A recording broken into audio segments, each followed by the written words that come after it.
Ces derniers temps, les gros titres de l'actualité ont été dominés par des rapports sur les conflits et les tensions géopolitiques dans diverses parties du monde.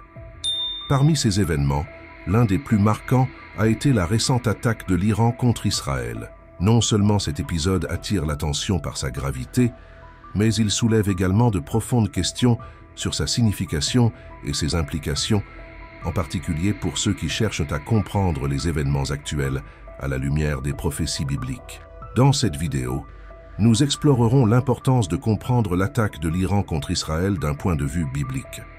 Plus précisément, nous examinerons la relation entre cet événement contemporain et les anciennes prophéties de Gog et Magog que l'on trouve dans le livre d'Ézéchiel, chapitres 38 et 39. Ces prophéties ont fait l'objet d'études et de débats au cours des siècles, et nous y verrons des enseignements profonds sur l'avenir de l'humanité et le plan de Dieu pour le monde. Donc, je vous demande de vous abonner à la chaîne, de laisser votre like et d'aller à la vidéo. À la lumière de la récente attaque de l'Iran contre Israël, de nombreux érudits et chefs religieux ont tourné leur attention vers les prophéties d'Ézéchiel sur Gog et Magog, cherchant à comprendre si ces événements actuels sont conformes aux prédictions bibliques. Bien que les liens ne soient pas directs ou évidents pour ceux qui voient des parallèles et des similitudes entre les descriptions des prophéties et les événements actuels, le livre d'Ézéchiel dans la Bible présente des prophéties liées à une invasion du nord d'Israël. Ces événements décrivent des événements apocalyptiques et sont considérés comme faisant partie des prophéties eschatologiques traitant des derniers jours et de l'avenir. Dans un contexte plus large, le livre d'Ézéchiel a été écrit pendant l'exil babylonien, lorsque les Israélites ont été emmenés captifs à Babylone. Ézéchiel, prêtre et prophète, a reçu des visions et des messages de Dieu pendant cette période. Les chapitres 38 et 39 se déroulent dans ce contexte d'exil et les prophéties sont données pour réconforter et instruire le peuple d'Israël sur son avenir. Dans les versets 15 et 16 du chapitre 38 d'Ézéchiel, nous sommes introduits aux étapes détaillées de l'invasion prophétisée, dirigée par Gog. « Et tu viendras de ton lieu des contrées éloignées du nord, toi et beaucoup de peuples avec toi, tous à cheval, un grand rassemblement et une puissante armée. Et tu monteras contre mon peuple d'Israël, comme une nuée pour couvrir la terre. Dans les derniers jours, cela arrivera, et je te ferai venir dans mon pays, afin que les païens me connaissent, quand je serai sanctifié en toi, ô Gog, sous leurs yeux. » La prophétie décrit Gog comme un leader agressif dont les intentions sont décrites dans des étapes claires. Il est poussé par de mauvaises pensées, formant un plan pour attaquer une terre non protégée, habitée par un peuple pacifique. La Bible rapporte que Gog est le chef du pays de Magog, prophétisé comme celui qui se lèvera contre Israël. Certains soutiennent que l'Iran pourrait être identifié comme l'une des nations impliquées dans la coalition dirigée par Gog, compte tenu de son hostilité historique envers Israël. L'Iran, avec sa rhétorique agressive et son soutien aux groupes militants dans la région, constitue une menace constante pour la sécurité d'Israël, alimentant les spéculations selon lesquelles il pourrait jouer un rôle important dans les derniers événements décrits dans les prophéties. De plus, l'influence croissante de l'Iran au Moyen-Orient et ses tentatives d'étendre sa sphère d'influence peuvent être considérées comme correspondant à la description d'une coalition de nations se formant sous la direction de Gog. Les efforts de l'Iran pour étendre sa présence militaire et politique dans les pays voisins, associés à son désir déclaré d'affronter Israël, dépeignent les images d'une alliance de nations hostiles s'unissant contre le peuple d'Israël. En tant que telle, l'escalade des tensions et des conflits dans la région pourrait être interprétée comme faisant partie de l'accomplissement des prophéties sur les événements finaux et la lutte entre les forces du bien et du mal. Cependant, il est important de noter que les interprétations des prophéties d'Ézéchiel sont complexes et sujettes à des points de vue différents. Tout le monde n'est pas d'accord avec l'idée que les événements actuels représentent l'accomplissement des prophéties de Gog et Magog et ceux qui voient ces liens comme de simples spéculations ou interprétations forcées. D'autre part, au verset 2 du chapitre 38, nous lisons un autre fait très intéressant qui ajoute aux coïncidences avec les événements actuels. « Fils de l'homme, tourne ta face contre Gog, le pays de Magog, le prince et le chef de Méchec et de Tubal, et prophétise contre lui. » La Bible ne fournit pas d'emplacement géographique clair pour Magog. Certains proposent une identification géographique associant Magog à des régions comme le Moyen-Orient, la Chine ou encore la Russie. Cependant, l'interprétation la plus acceptée suggère que Magog pourrait représenter non seulement un lieu, mais une coalition de nations hostiles à Israël. La complexité de cette alliance met en évidence la portée géopolitique de l'invasion, suggérant une convergence d'intérêts hostiles à Israël. Malgré l'incertitude quant à l'emplacement exact, le rôle de Magog dans les prophéties d'Ézéchiel est clair. Ceci est décrit comme une menace imminente, une alliance du mal, un événement dans les derniers jours qui sera suivi d'une intervention divine. La signification spirituelle de Magog va au-delà d'une simple identification géographique. Il symbolise les forces qui s'opposent au plan divin, représentant l'hostilité et l'opposition à la volonté de Dieu pour Israël. Gog, en tant que leader, n'agit pas de manière isolée. Il commande une armée habillée, montée sur des chevaux et équipée de boucliers. La description détaillée renforce l'idée d'une force militaire redoutable. Les versets 12 à 14 détaillent cette alliance. De prendre le butin et d'enlever la proie, et de tourner ta main sur les terres désertes qui sont maintenant habitées, et sur le peuple rassemblé d'entre les nations, qui acquiert du bétail et des biens et qui habite au milieu de la terre. Sheba, Dedan, les marchands de Tarsis et tous leurs petits lions te diront « Viens prendre le butin ». Ta multitude s'est-elle rassemblée pour s'emparer de ta proie, pour prendre de l'argent et de l'or, pour prendre du bétail et des biens, pour piller un grand butin. C'est pourquoi, prophétise, fils de l'homme, et dis à Gog, « Ainsi parle le Seigneur, l'Éternel. Ne le sauras-tu pas en ce jour-là, quand mon peuple d'Israël habitera en sécurité ?» Ces versets décrivent une situation dans laquelle Gog et sa coalition, représentés par Saba, Dédan, les marchands de Tarsis et d'autres, planifient une invasion contre un peuple habitant une terre non protégée. Gog est dépeint comme un chef agressif qui cherche à piller et à piller les terres habitées par ces gens. Dans le même temps, Dieu ordonne aux prophètes d'affronter Gog, montrant que le peuple d'Israël sera en sécurité pendant l'invasion. Cela suggère que malgré les plans de Gog, Dieu protégera son peuple. L'interprétation de l'identité de Gog est un point de débat théologique. Certains érudits associent Gog à des dirigeants historiques ou à des nations spécifiques, tandis que d'autres voient Gog comme une figure symbolique représentant les forces ennemies à différentes périodes historiques. L'extrait suggère que les motivations de Gog vont au-delà du désir ordinaire de conquête. Il y a une connotation d'opposition directe à Israël, peut-être alimentée par des hostilités historiques. L'invasion décrite dans Ézéchiel est caractérisée comme une tempête qui couvrira la terre d'un nuage. Malgré la ruine apparente d'Israël, une intervention divine est promise pour protéger la nation. La prophétie d'Ézéchiel a fait l'objet d'intenses débats et interprétations au cours des siècles, en particulier dans le contexte des derniers jours. De nombreux érudits et théologiens cherchent à corréler ces événements apocalyptiques avec des événements futurs, en particulier pendant la tribulation. Dans le contexte biblique, la tribulation est souvent associée à une période de 7 ans de défis intenses et de jugement divin sur la terre. Elle est décrite comme une période de souffrance sans précédent, où l'humanité fera face à de grandes tribulations avant le retour du Christ et l'établissement du royaume de Dieu sur la terre. Pendant ce temps, il y aura des guerres, des famines, des tremblements de terre et des persécutions contre les chrétiens, culminant avec la bataille d'Armageddon. Les guerres géopolitiques d'aujourd'hui reflètent, dans une certaine mesure, ce contexte de troubles et de conflits. Sur la scène contemporaine, nous assistons à une série de crises et de conflits dans diverses parties du monde, alimentés par des rivalités ethniques, religieuses, politiques et économiques. Les nations se disputent les ressources naturelles, l'influence régionale et le pouvoir mondial, ce qui entraîne des guerres civiles, des insurrections, le terrorisme et des tensions internationales. Bien que le concept de tribulation soit présent dans plusieurs passages, il est souvent associé à des événements futurs qui impliquent des défis importants pour l'humanité. Dans le contexte eschatologique, il y a un point de vue qui suggère que l'invasion de Gog peut être intrinsèquement liée aux événements de la tribulation, une période de 7 ans caractérisée par d'intenses défis et jugements divins. Dans cette interprétation, certains identifient Gog comme une figure qui émerge sur la scène mondiale, déclenchant une série d'événements qui culminent dans la tribulation.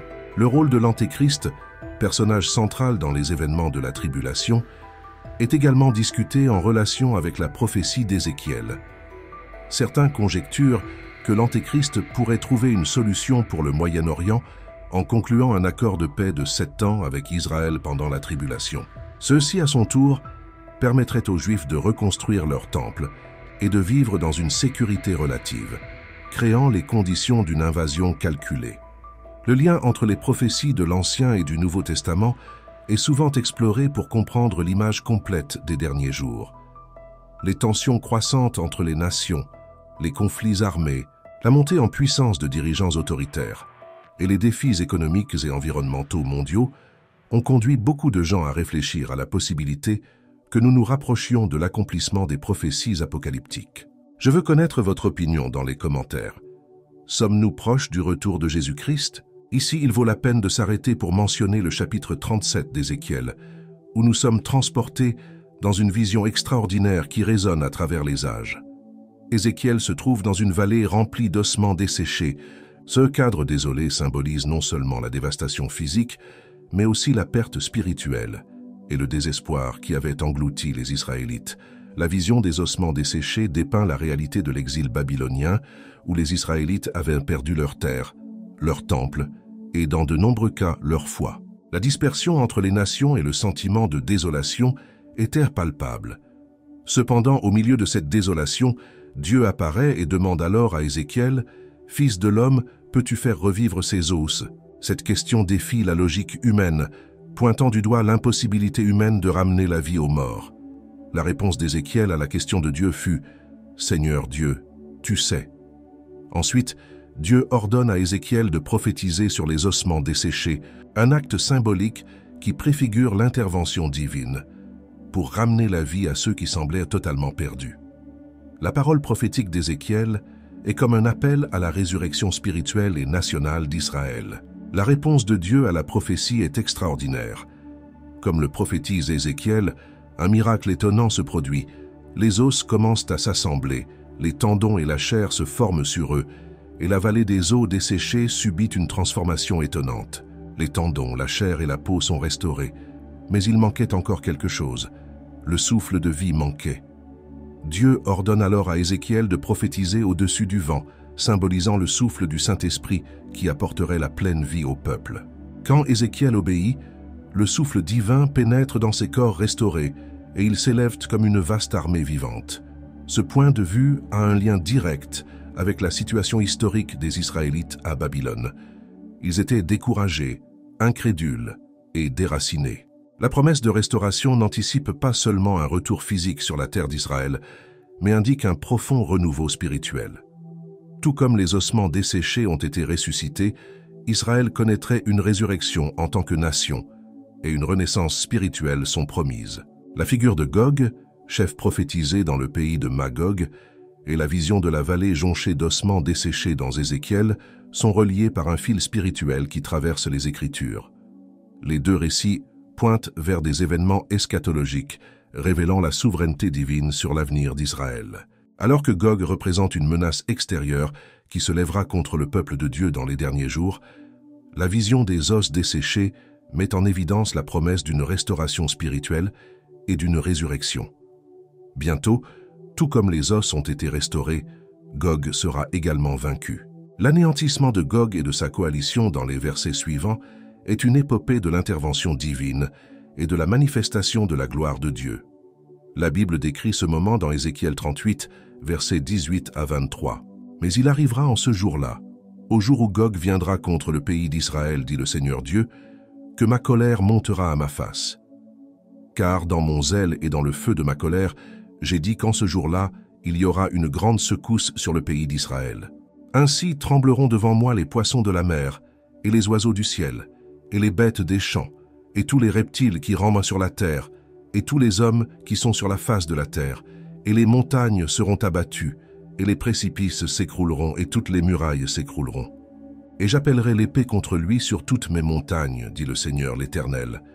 L'épée de tout homme sera contre son frère, et je jugerai par la peste et le sang, et je ferai pleuvoir sur lui, sur ses troupes et sur les nombreux peuples qui sont avec lui, une pluie torrentielle, et des grêlons, C'est ainsi que je me glorifierai, que je me sanctifierai, et que je me ferai connaître aux yeux de beaucoup de nations, et ils sauront que je suis l'Éternel. » Ces versets brossent un tableau du jugement de Dieu sur ceux qui ont osé se soulever contre son peuple élu. La prophétie décrit une série d'événements cataclysmiques, à commencer par un grand tremblement de terre sur la terre d'Israël. Ce tremblement de terre est si puissant qu'il affecte non seulement la terre, mais aussi les éléments naturels, tels que les poissons de la mer et les oiseaux du ciel. C'est une démonstration indéniable de la domination absolue de Dieu sur la création. La gloire de Dieu se révèle non seulement dans l'ampleur du tremblement de terre, mais aussi dans les conséquences dévastatrices qui s'ensuivent. Des montagnes s'effondrent, des hauts lieux s'effondrent, des murs s'effondrent. Dieu invoque l'épée contre Gog, jetant un jugement non seulement sur le chef, mais sur chaque soldat de sa coalition.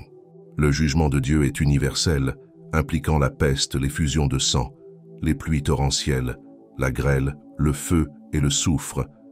Chaque élément de la nature devient un instrument de la colère divine.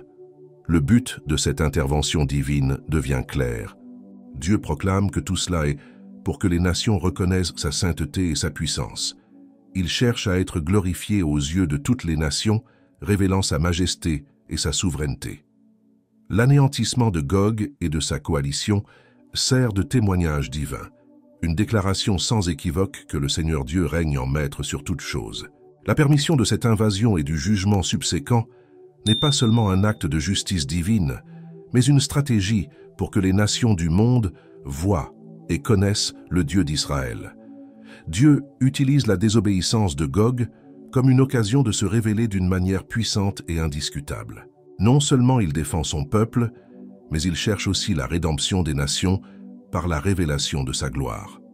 Les promesses de Dieu concernant la restauration d'Israël, telles qu'elles sont détaillées dans les chapitres 36 à 39 d'Ézéchiel, sont un témoignage extraordinaire de la fidélité de Dieu et de son plan souverain pour son peuple élu. Non seulement ces prophéties révèlent l'avenir d'Israël, mais elles mettent également en lumière le rôle crucial que cette nation jouera dans les derniers jours. Dieu, par l'intermédiaire du prophète Ézéchiel, annonce une transformation remarquable de la condition d'Israël. Il promet de ramener son peuple sur sa terre, de restaurer sa prospérité et de renouveler son cœur spirituel. La terre désolée refleurira et le peuple sera purifié de ses impuretés passées. Dieu ne restaurera pas seulement la nation physiquement, mais aussi spirituellement en déversant son esprit sur elle. Ces promesses de restauration sont fondées sur la fidélité inébranlable de Dieu aux promesses qu'il a faites à Abraham, Isaac et Jacob. D'autres prophéties bibliques résonnent avec ces prophéties, décrivant le rôle spécifique d'Israël dans les derniers jours. Les prophéties d'Ézéchiel s'entremêlent avec des passages d'autres livres, tels que Zacharie et l'Apocalypse, révélant une image plus large du plan de Dieu. La vision des ossements desséchés dans Ézéchiel 37, par exemple, a une relation totale avec la promesse de Dieu citée dans Zacharie 12:10. Le texte dit « Mais je répandrai sur la maison de David et sur les habitants de Jérusalem l'esprit de grâce et de supplication, et ils regarderont sur moi, qu'ils ont transpercé, et ils le pleureront comme quelqu'un qui pleure son fils unique, et pleureront amèrement sur lui, comme on pleure amèrement sur le premier-né. » Les deux prophéties indiquent un réveil spirituel et un retour à la vraie foi. De plus, les promesses d'Ézéchiel sur l'anéantissement de Gog ont des parallèles frappants avec les récits apocalyptiques trouvés dans le livre de l'Apocalypse. La bataille finale entre les forces du mal et l'intervention divine pour établir la justice résonne dans les deux traditions prophétiques. En considérant ces prophéties ensemble, nous nous rendons compte que Dieu non seulement planifie la restauration d'Israël, mais qu'il l'utilise aussi comme catalyseur de sa manifestation glorieuse dans les derniers jours. La nation d'Israël jouera un rôle central dans la révélation de la puissance, de la justice et de la miséricorde de Dieu à toutes les nations. Ces promesses indiquent non seulement un avenir restauré pour Israël, mais aussi l'accomplissement ultime du plan de Dieu dans la succession de l'histoire humaine. Au total, 735 prédictions sur l'avenir sont décrites dans la Bible, dont 596 prédictions se sont déjà accomplies littéralement selon les Écritures, ce qui prouve l'authenticité et la fiabilité du contenu contenu dans la Bible. La marque stupéfiante de 81% de toutes les prophéties bibliques qui se réalisent déjà est remarquable. Certaines de ces prophéties ont été faites des siècles avant les événements, ce qui met en évidence la remarquable exactitude des Écritures. Ces prophéties, bien qu'elles traitent de sujets variés, fournissent principalement des enseignements de Jésus. Pour les chrétiens, l'interprétation et la réponse à ces événements doivent être fondées sur la foi et la sagesse divine. Alors que certains peuvent voir ces événements comme des signes de la fin des temps et se préparer spirituellement à ce qui est à venir, d'autres peuvent comprendre différemment et se concentrer sur la recherche de la paix et de la réconciliation, en suivant l'exemple de Jésus-Christ en tant que prince de la paix. Quelle que soit l'interprétation individuelle, que vous croyez ou non que cette guerre soit liée à la fin des temps, que vous croyez que l'Iran peut être Gog ou Magog, il est essentiel que les chrétiens s'engagent dans la prière, la recherche de la vérité et l'action aimante au milieu des complexités du monde d'aujourd'hui. Face aux défis géopolitiques et spirituels, l'espérance des chrétiens réside dans la promesse que Dieu est aux commandes et que son plan rédempteur s'accomplira, même face à l'adversité la plus sombre. Si vous avez aimé cette vidéo, je vous demande de laisser votre like, de vous abonner à la chaîne et de cliquer sur l'une de ces 2 vidéos qui apparaîtront sur votre écran. Je suis sûr que vous allez l'adorer. Embrassez-vous et restez avec Dieu.